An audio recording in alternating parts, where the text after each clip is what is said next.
Esta é uma viagem através de um continente magnífico.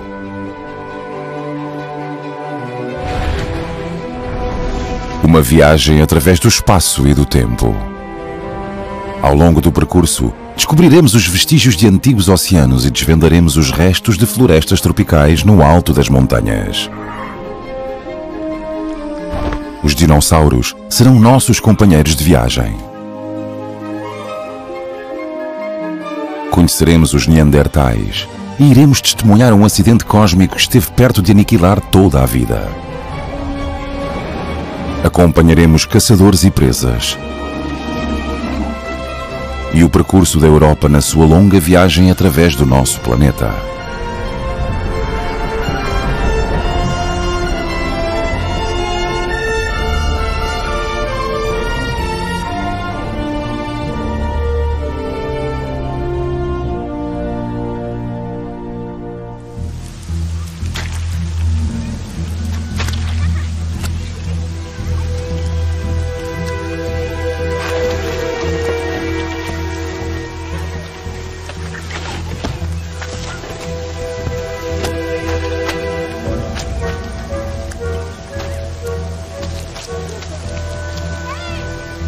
No início do século XX, já tínhamos conhecimento de animais misteriosos do nosso passado.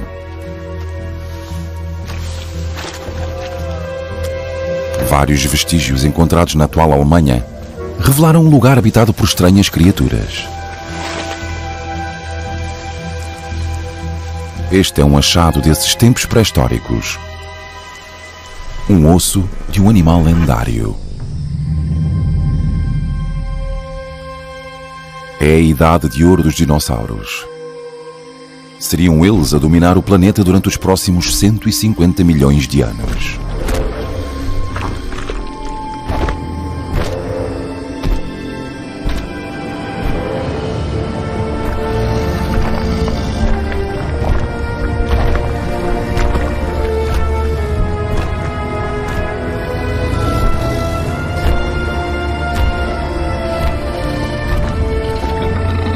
Comparado com as espécies que se lhe seguiram, o Plateusauro era um peso-pluma.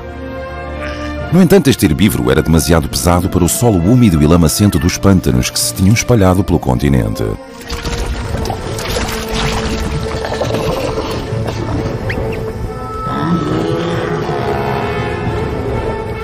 O sedimento viscoso e espesso engole-os como areia movediça.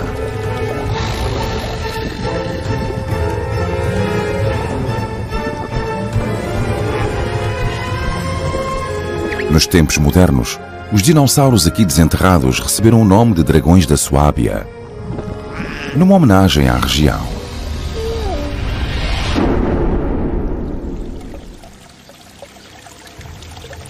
Estas espécies marcam o início da história dos dinossauros. O osso era apenas a ponta do iceberg. Mas vamos primeiro dar um grande passo atrás.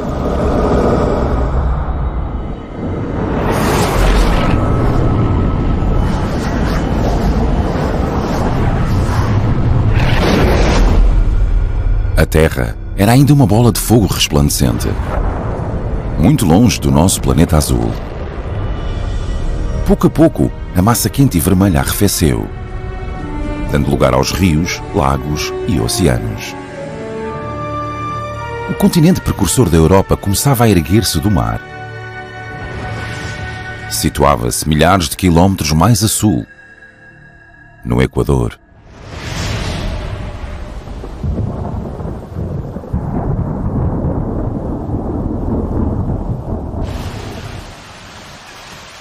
Hoje em dia, esta época distante é conhecida como o período carbonífero, a idade do carvão.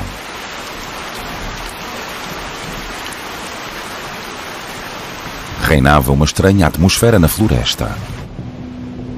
As aves ainda não existiam.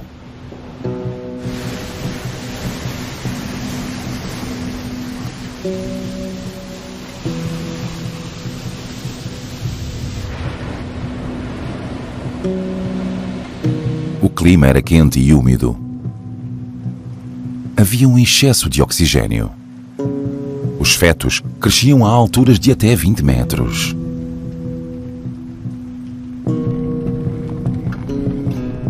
Centopeias gigantes pré-históricas podiam atingir comprimentos de até 2 metros.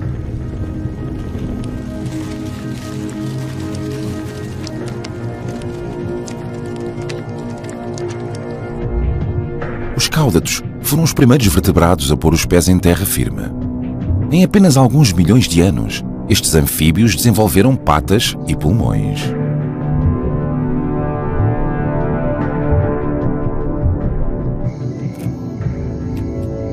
Surgiram também os primeiros animais voadores. Libélulas gigantes dominavam os céus.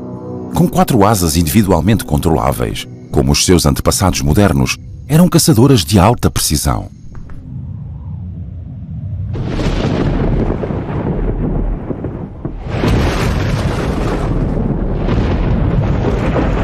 As antigas florestas tropicais produziam enormes quantidades de oxigênio. Uma trovoada era suficiente para provocar a combustão desta mistura de ar explosivo.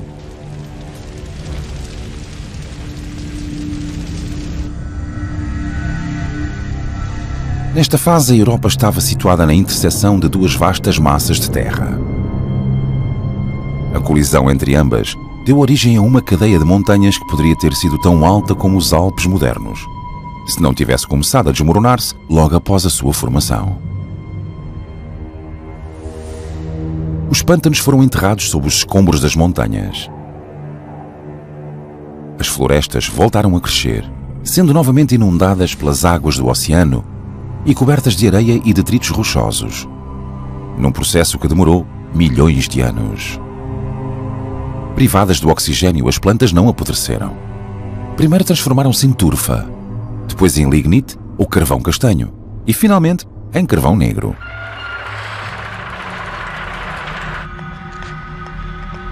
O período que antecedeu a exploração moderna do carvão começou há 700 anos em Inglaterra.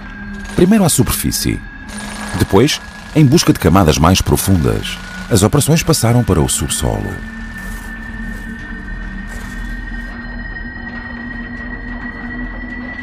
A energia, inicialmente armazenada nas plantas, foi mais uma vez aproveitada.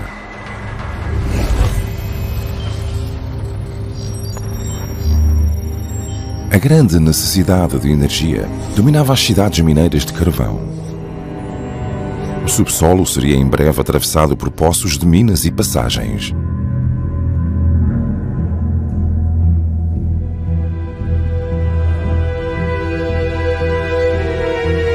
À superfície eram construídas centrais elétricas alimentadas a carvão. Estas instalações convertiam os combustíveis fósseis em energia, impulsionando o crescimento e o progresso.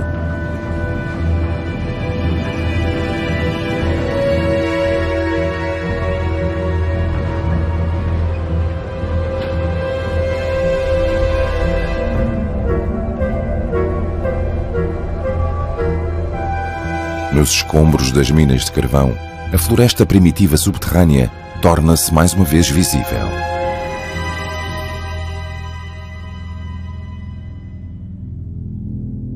Os seus vestígios podem encontrar-se nos contornos finos que os espécimes deixaram nos estratos carboníferos. As enormes árvores de fetos foram imortalizadas em pedra, assim como as centopeias gigantes.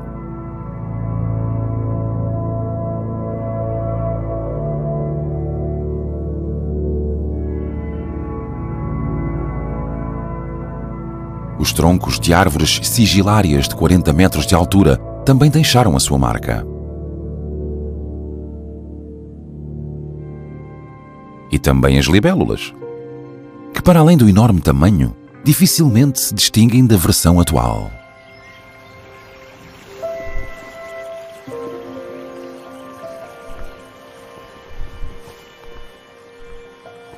A base da magnífica libélula pouco mudou em milhões de anos.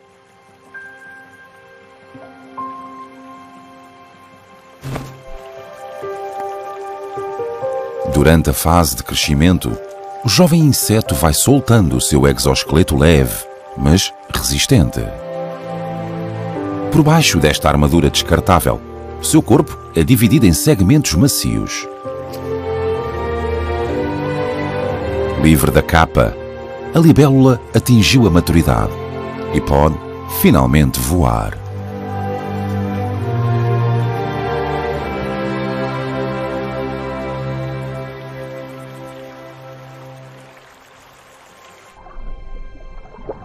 Os descendentes dos cáudados também não reinventaram o seu modelo. As crias ainda passam os seus primeiros dias na água, respirando através de guelras. Mais tarde, desenvolverão patas e pulmões, podendo viver em terra. É como observar a evolução em câmara rápida.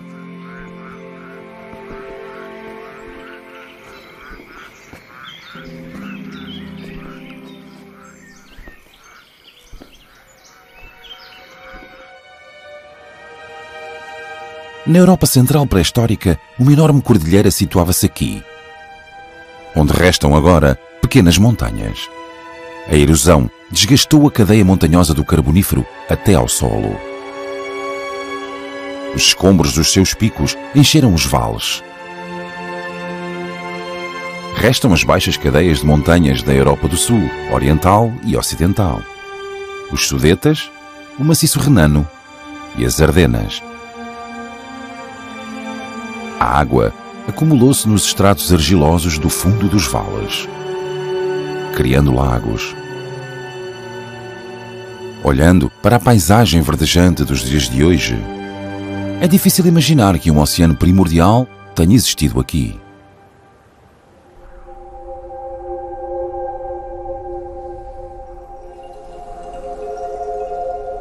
O mar de Zechstein cobriu uma grande parte do continente europeu, desde os atuais Estados Bálticos, através da Polónia e até aos Países Baixos. Ainda não havia sinais de que um desastre de proporções incomparáveis ocorresse na era do pós-carbonífero. As temperaturas na Terra eram abrasadoras. Nesse cenário de seca, os anfíbios não se extinguiram. Os que escaparam da terra árida para a água continuaram a adaptar-se. As nuvens formadas no mar raramente chegavam ao interior. Sem chuva, surgiram vastas regiões desérticas. Com pele e ovos resistentes à evaporação, os répteis tinham agora uma vantagem decisiva no clima quente do deserto.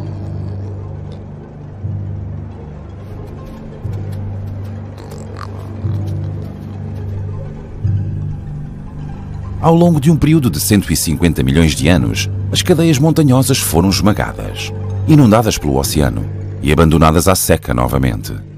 O que restou foi uma paisagem de vales poeirentos, atravessados por rios profundos e riachos. Os saltadores do lodo encontraram a sua forma engenhosa de viver em terra firme.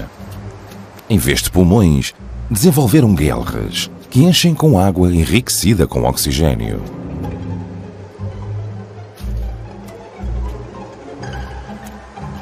Os saltadores do lodo não são a ligação entre os peixes e as espécies de quatro patas em terra. Pelo contrário, são a prova de que, para todos os desafios, existem várias soluções. Um animal pode demorar centenas de milhões de anos a fazer a transição da água para a terra. Os caranguejos também deram esse salto. Na maré baixa, procuram comida na areia. Por mais diversas e engenhosas que sejam as adaptações de plantas e animais, a natureza é obrigada a começar de novo.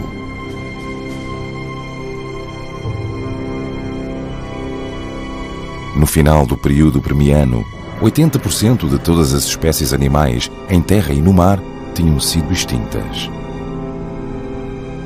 É bastante provável que uma série de erupções vulcânicas tenha provocado o seu desaparecimento.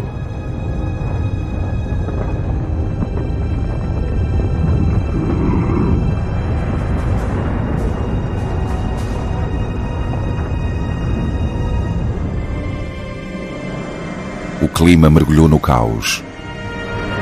Microalgas e bactérias que se alimentavam de oxigênio criaram zonas de morte nos oceanos, envenenando toda a vida marinha. Ao longo da história da Terra, os desaparecimentos em massa deste tipo conduziram à extinção de grupos inteiros de animais.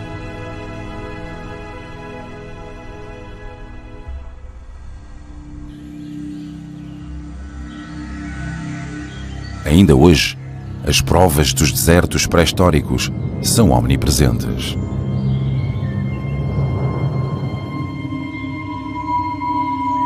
Na floresta do Palatinado, na fronteira franco-alemã, depósitos de areia e argila acumularam-se até formar camadas de 400 metros de espessura. O arenito colorido enchia os vales, cobrindo toda a floresta do Palatinado.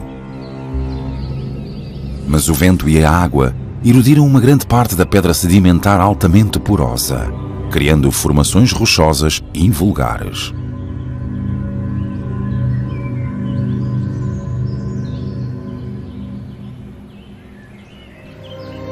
A floresta do Palatinado não foi a única na Europa que mudou. Por todo o continente, os fetos gigantes foram substituídos por outras espécies: abeto, faia, carvalho e pinheiro. À primeira vista, este mar de árvores parece vazio e monótono. Porém, está repleto de vida e de surpresas.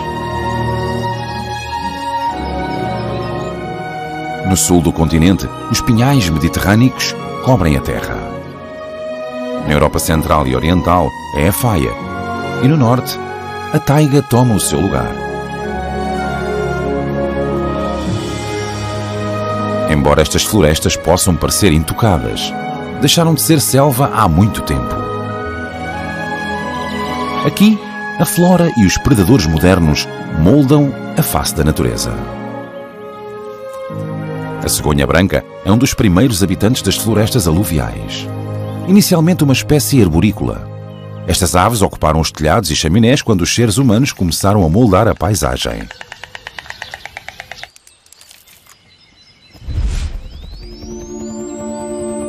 Desde tempos imemoriais, a floresta permanece um lugar encantado, envolto em mistério. O bosque profundo e escuro é uma fonte de lendas e contos de fadas. À noite, ainda se faz sentir o espírito da floresta primitiva.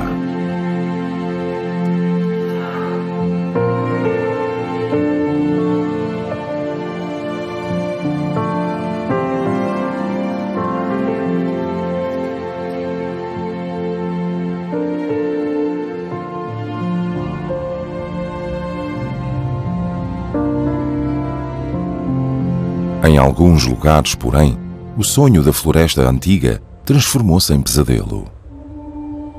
Durante séculos, o carbono pré-histórico, armazenado nas florestas do Carbonífero, subiu para a atmosfera a partir de chaminés e pilhas de fumo, acelerando as alterações climáticas bem como a indústria.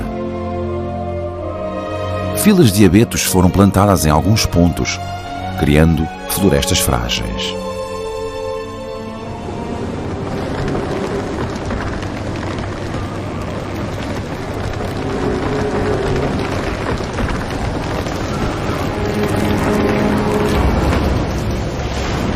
Uma tempestade de inverno, capaz de arrancar árvores pelas raízes, pode muitas vezes devastar áreas florestais inteiras.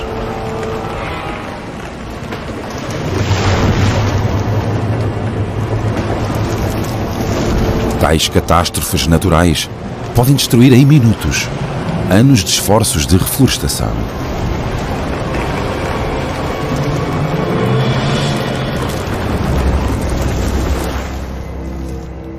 No Parque Nacional da Floresta da Baviera foram criadas as chamadas células florestais. Áreas protegidas onde as árvores que caíram são deixadas intocadas. A floresta é propositadamente deixada à sua sorte. É um terreno fértil para as pragas. O voraz escolitíneo pode fazer o seu trabalho sem ser perturbado. Os escolitíneos põem os seus ovos na madeira e, quando eclodem, o seu apetite não conhece limites. Como uma praga bíblica, os insetos devoram a floresta de abetos.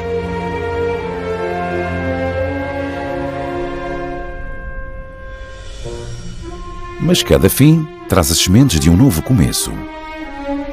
Mesmo que involuntariamente, a praga perniciosa ajuda a dar à luz um mundo novo, mais selvagem, mais colorido.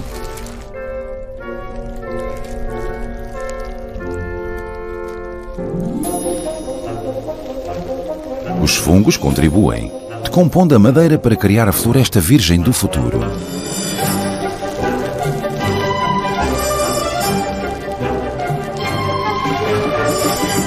A olho nu, não conseguimos ver os cogumelos que brotam do solo praticamente da noite para o dia.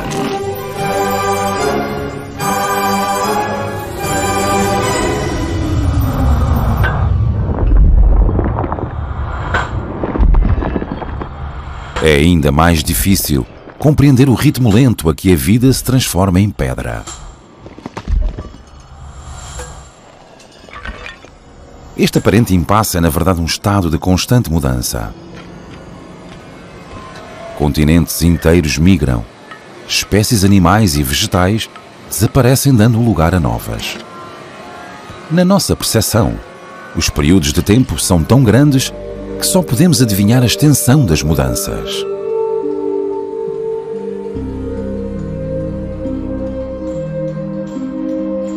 Os acontecimentos de milénios podem ser gravados em apenas alguns centímetros de pedra.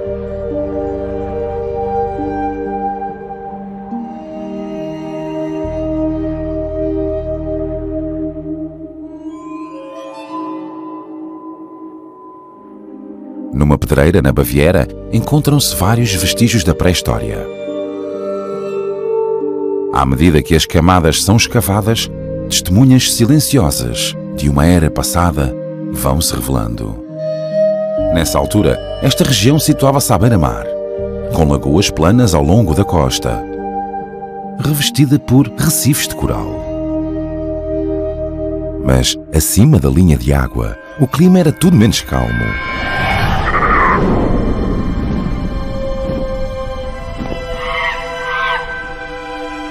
Bem-vindos ao Parque Jurássico da Europa. No período Jurássico, os dinossauros dominavam o planeta.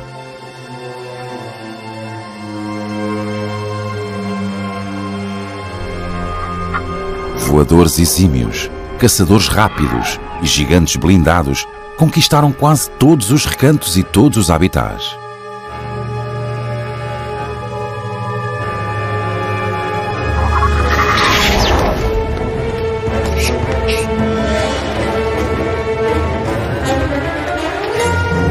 Nas ilhas que são hoje montanhas, viveram predadores velozes, como este Compsognathus, que gostava de comer os seus parentes mais pequenos.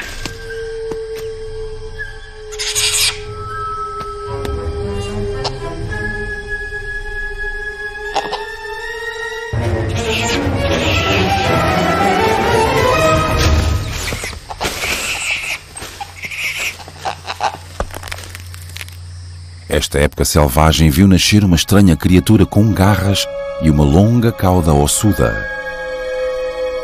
O Archaeopteryx. O primeiro indício do Archaeopteryx, uma pena, foi descoberto em 1860, numa pedreira de calcário na pequena cidade bávara de Solnhofen. Rapidamente foi encontrado o primeiro esqueleto fossilizado do dinossauro emplumado. Seria uma ave. Os achados levantaram novas questões. Charles Darwin tinha acabado de publicar a sua teoria sobre a origem das espécies.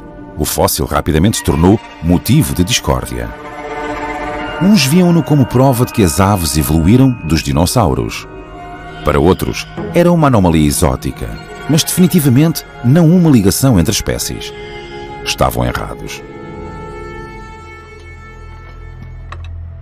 Cada camada de calcário de Solnhofen trazia à luz um novo fóssil e causava agitação.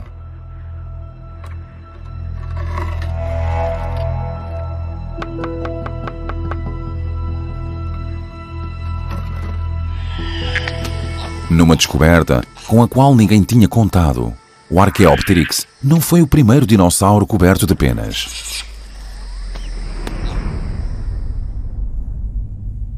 Mas se a plumagem dos pequenos dinossauros predadores não era aeronavegável, então por que a tinham?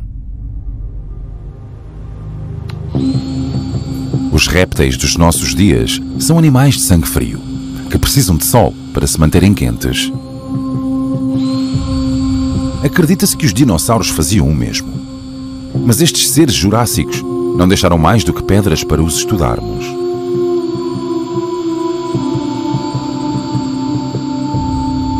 Mas cada pedra tem uma história para contar, se soubermos como extraí-la. Por vezes, estruturas finas são preservadas nas profundezas dos fósseis.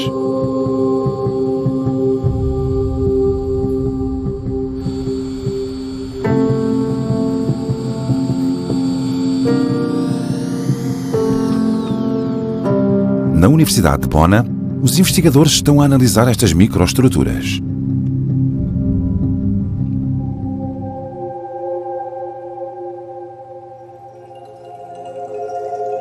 Nos ossos dos grandes dinossauros herbívoros, os cientistas descobriram anéis de crescimento semelhantes aos das árvores.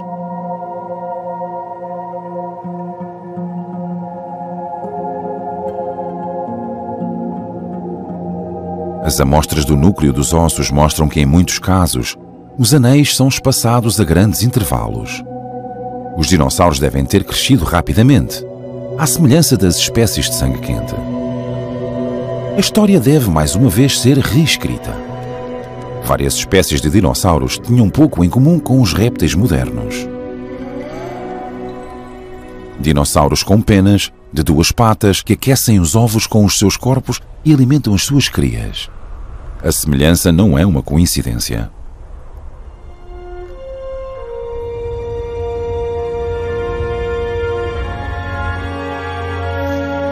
A águia real, aqui à procura de presas, é uma descendente do dinossauro, à semelhança do melro e do pardal.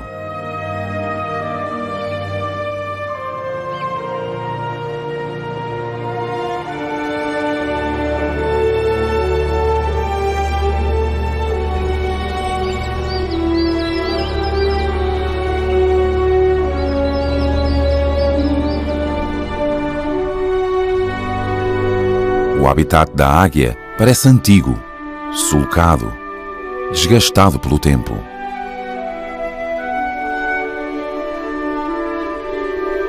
Mas a aparência é enganadora. Os Alpes são uma cordilheira relativamente jovem, que há apenas 200 milhões de anos ainda se encontrava debaixo de água. Hoje em dia, vestígios desse antigo oceano estão ainda encerrados no calcário alpino de Dachstein.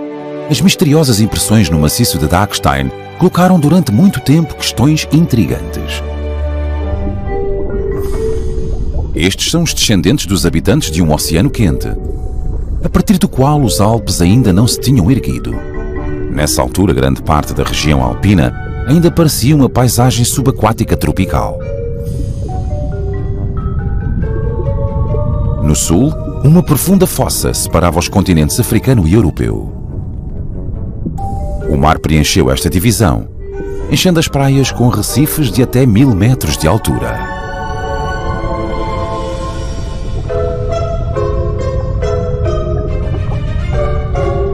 Os habitantes mais pequenos deste mar tinham de ter cuidado com os dinossauros marinhos. Mesmo no escuro, o recife alpino não era um lugar seguro.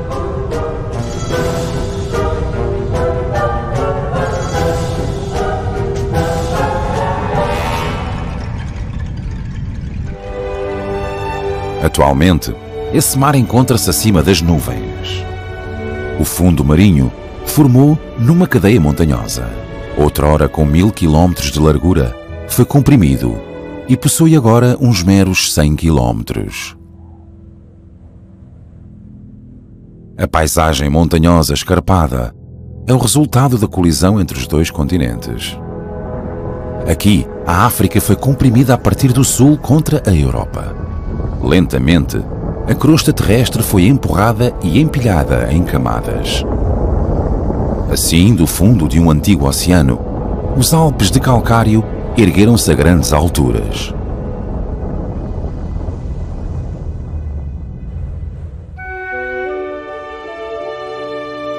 O antigo fundo marinho transformou-se num penhasco de rocha, de onde a água escorre em queda livre.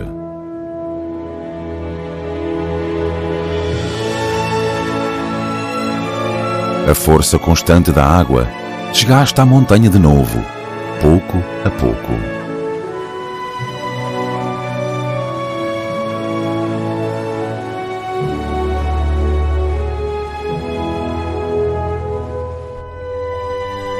Os opilileões sobreviveram durante milhões de anos e são testemunhas destas mudanças. Agora muitas espécies estão sob ameaça. O ser humano está a invadir os seus habitats.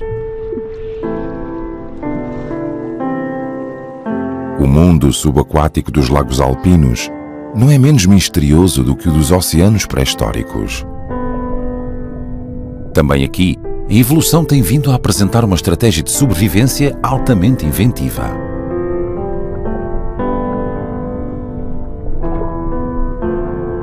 Estes lagos cristalinos, mas pobres em nutrientes, são o habitat da utriculária. Esta antiga planta aquática tem uma forma especial de se alimentar. Para obter nitrogênio, a utriculária complementa a sua dieta com pequenos caranguejos e minhocas. Os pequenos animais ficam presos e depois são lentamente digeridos na bexiga da planta carnívora. Na era dos dinossauros, o precursor pré-histórico do lúcio também podia ser encontrado nestas águas.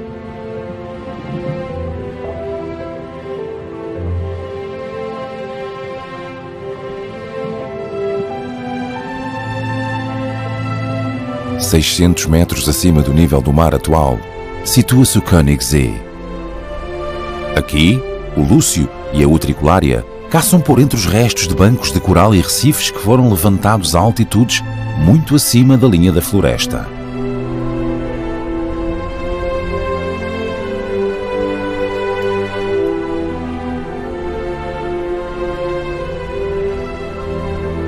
Em apenas alguns milhões de anos, o habitat foi transformado e, com ele, os reinos animal e vegetal.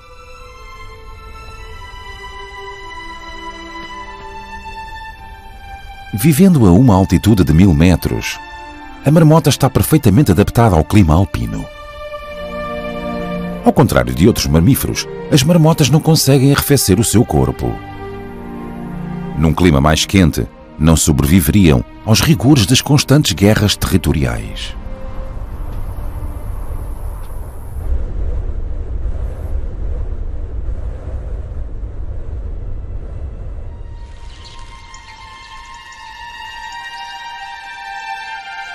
Mas como se desenvolvem as espécies? Como se processa a evolução? Enquanto os Alpes se formavam lentamente, uma nova e colorida revolução teve início. Plantas floríferas trouxeram com elas insetos, alguns deles especialmente adaptados a um único tipo de flor. Sem um, o outro não conseguiria sobreviver. Os insetos são atraídos pelo alimento e, ao polinizarem os botões, asseguram, por sua vez, a criação da próxima geração de plantas.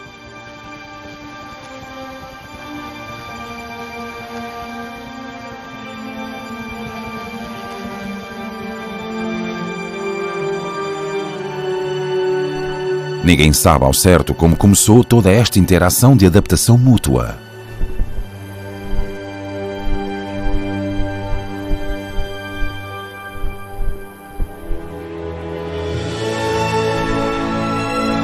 O habitat das montanhas é particularmente competitivo e agreste.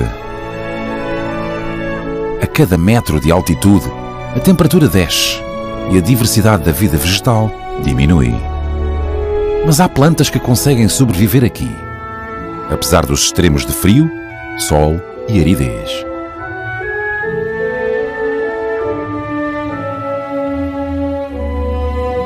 Neste reino inóspito, onde quase nenhuma espécie arbórea sobrevive atualmente, o pinheiro suíço resiste. Crescem lentamente e podem viver até 1000 anos. Com os seus troncos sinuosos e madeira resistente, desafiam as tempestades e os ventos gelados que fustigam estas alturas.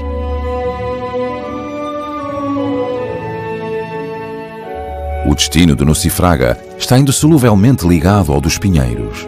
Ano após ano, este pequeno descendente emplumado do dinossauro recolhe cuidadosamente as pinhas.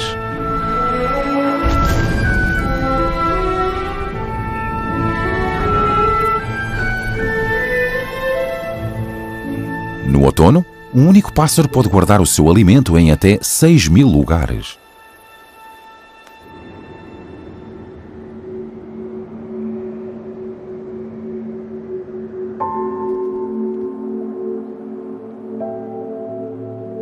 Quando chega o inverno, o nucifraga regressa aos seus esconderijos. Consegue lembrar-se da maioria deles, mas não todos. Muitas das sementes esquecidas brotam na primavera, fazendo crescer novas árvores. O nucifraga alimenta-se da abundância do pinheiro suíço, assegurando ao mesmo tempo a continuidade da espécie. Um exemplo do equilíbrio delicado da natureza no limite da floresta.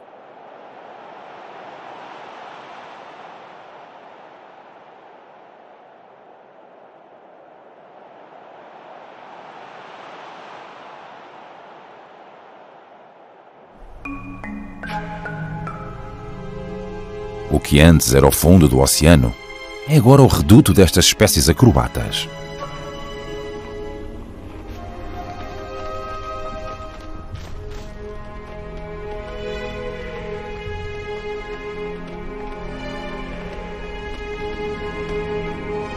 Sob o olhar atento da águia, as jovens camursas abrem novos trilhos.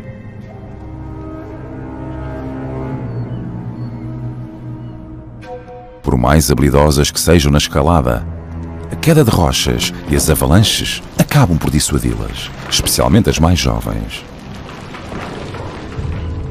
As águias entram imediatamente em cena.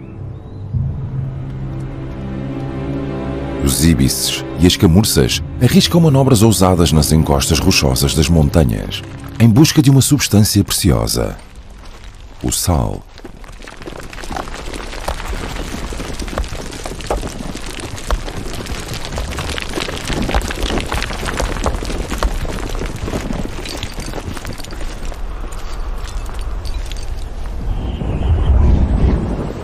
No percurso da Europa para norte, a partir do Equador, o sol secou os mares rasos, transformando-os em desertos salgados. Os oceanos do período Permiano também deixaram os seus vestígios aqui, no extremo sul da Alemanha.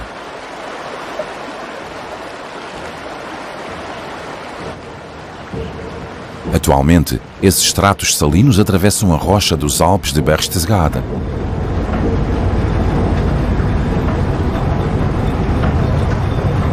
Os veios rochosos de sal estendem-se por quilómetros de profundidade até às montanhas.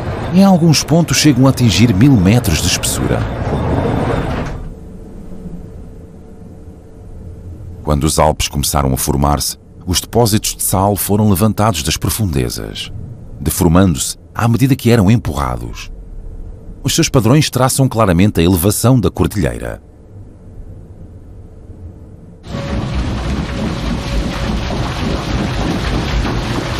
A extração de sal pratica-se há quase 500 anos em Berchtesgaden. As escavações seguem os veios salinos da montanha. A partir de túneis, os poços das minas estendem-se até às profundezas da rocha salina.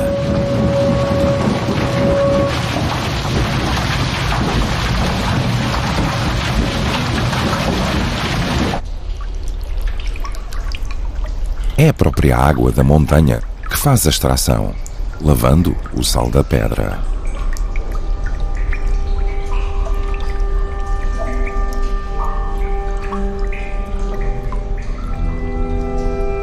A salmoura é quase tão salgada como a água do Mar Morto. O antigo ciclo repete-se. A água evapora, deixando à vista o sal precioso.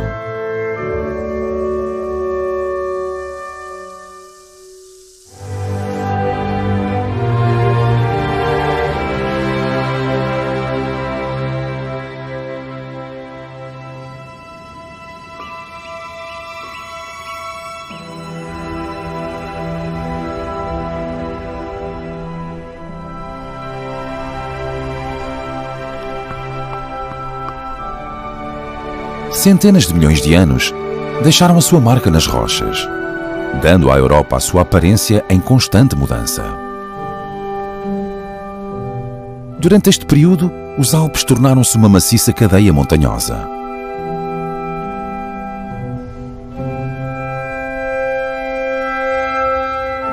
Os seus picos são ainda hoje o ponto mais alto da Europa. E o maciço alpino continua a crescer. Mas onde existe uma cadeia montanhosa, haverá sempre constantes investidas de geada, vento e água. Se não fosse a erosão, os Alpes alcançariam os 30 km de altura. Cada gota leva o topo da montanha de volta ao vale, pedra por pedra. O precursor do Mediterrâneo cobriu vastas áreas da Terra. Foi a partir deste oceano primordial que os Alpes surgiram, criando um rio que atravessa agora 6 países europeus. O Reno. A sua história começa há 50 milhões de anos. A sua nascente situa-se na Suíça, muito acima do nível do mar.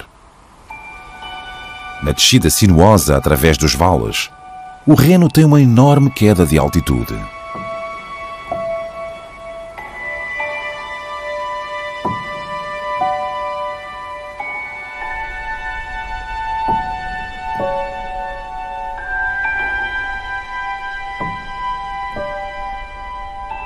O Reno alpino transporta consigo areia e detritos, os escombros da erosão da cordilheira, que ascendem aos vários milhões de toneladas por ano. Depositando-os pouco a pouco no lago Constança, o rio está a encher uma depressão deixada pelos glaciares da Idade do Gelo.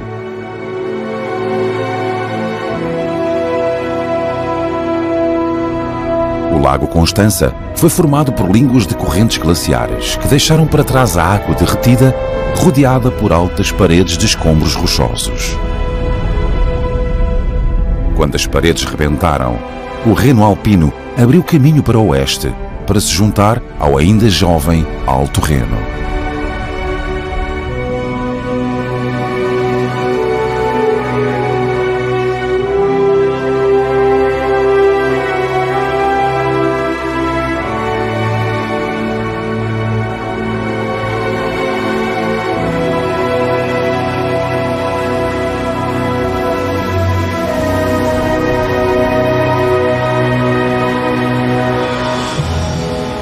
Nas cataratas do Reno, perto de Schaffhausen, na Suíça, a segunda maior cascata da Europa, a água cai até 700 metros cúbicos por segundo.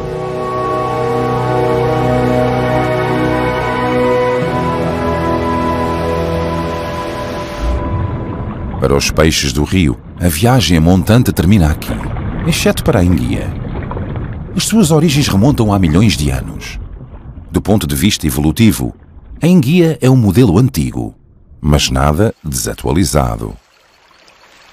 Esta espécie pode deixar o seu elemento para transpor as cataratas do Reno através da rota terrestre.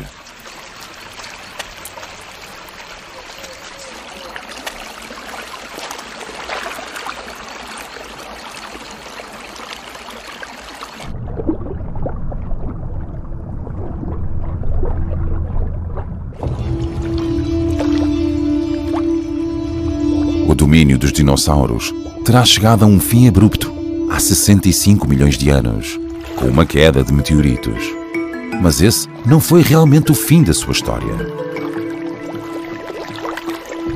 As suas garras recordam os dinossauros predadores dos períodos Jurássico e Cretáceo. Mas o melro d'água é um verdadeiro descendente vivo. Na verdade, todas as aves são parentes distantes de pequenos dinossauros. Predadores rápidos, alguns dos quais até cobertos de penas. A alvéola cinzenta é uma hábil caçadora de insetos, mas os seus antepassados dificilmente terão transformado em acrobatas dos ares de uma geração para a outra. Como sempre no desenvolvimento da vida, esta transformação foi também um processo repleto de formas e transições intermédias.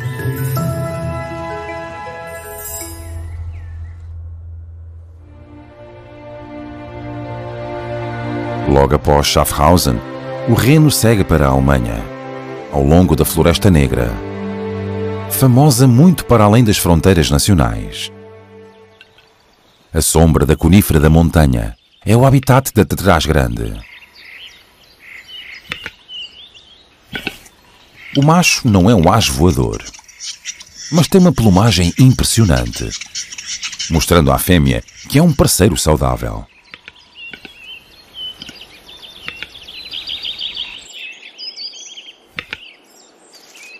As crias destes animais serão um pouco diferentes dos seus progenitores.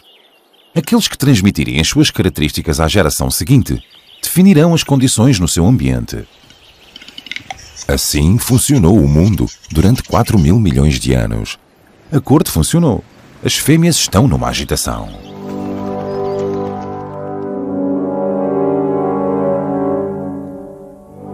Algumas espécies do reino vegetal também sobreviveram às grandes extinções em massa da Terra. As primeiras coníferas apareceram há muito tempo nas florestas de carvão do Carbonífero. O abeto branco é um dos seus antepassados. Cresce nas regiões montanhosas da Europa Central e Meridional, podendo atingir os 65 metros de altura. São um exemplo vivo do sucesso da capacidade de evolução. Uma geração de sementes protegidas, ricas em nutrientes e pólen que se espalha no ar. Tudo numa só árvore.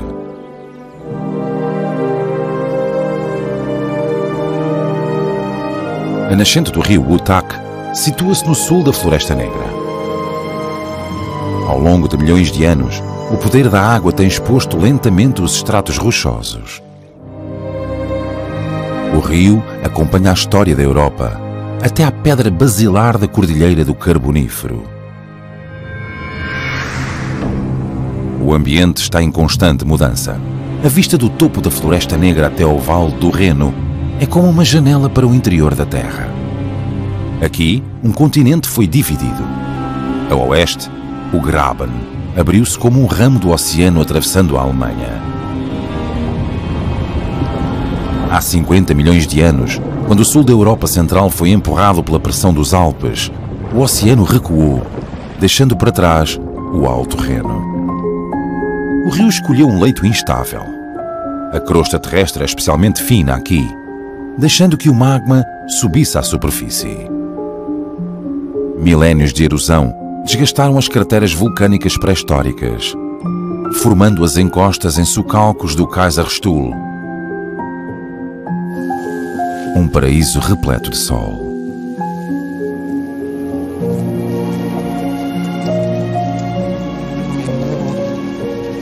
Os vulcões extintos são um terreno fértil para muitas formas de vida.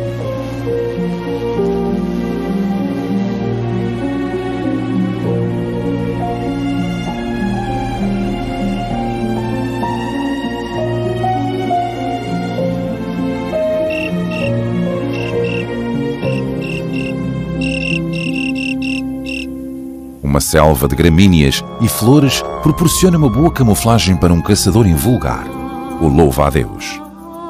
É época de acasalamento e a fêmea procura alimento.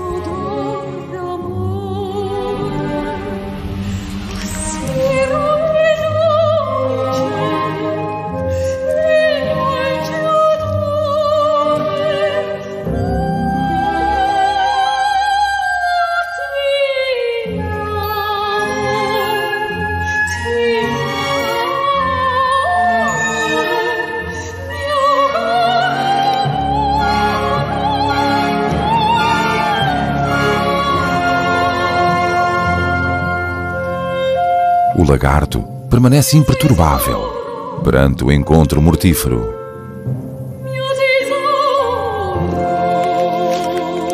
Ao contrário dos seus antepassados, há milhões de anos.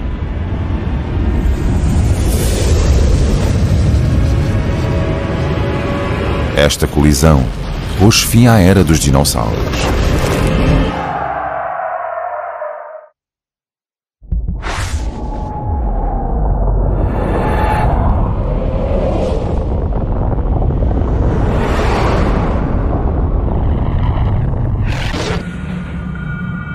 Os meteoritos projetaram enormes quantidades de poeira para a atmosfera da Terra. O Sol escondeu-se durante meses a fio. As temperaturas baixaram significativamente. Mais de metade de todas as espécies foram dizimadas. O debate científico sobre se a queda de meteoritos causou por si só o desaparecimento dos dinossauros provavelmente continuará. Mas uma coisa é certa: a hora dos mamíferos tinha chegado. Mais discretos e pequenos do que os dinossauros, os primeiros mamíferos ocuparam o seu lugar. Com os répteis gigantes fora de cena, o caminho estava agora livre para eles.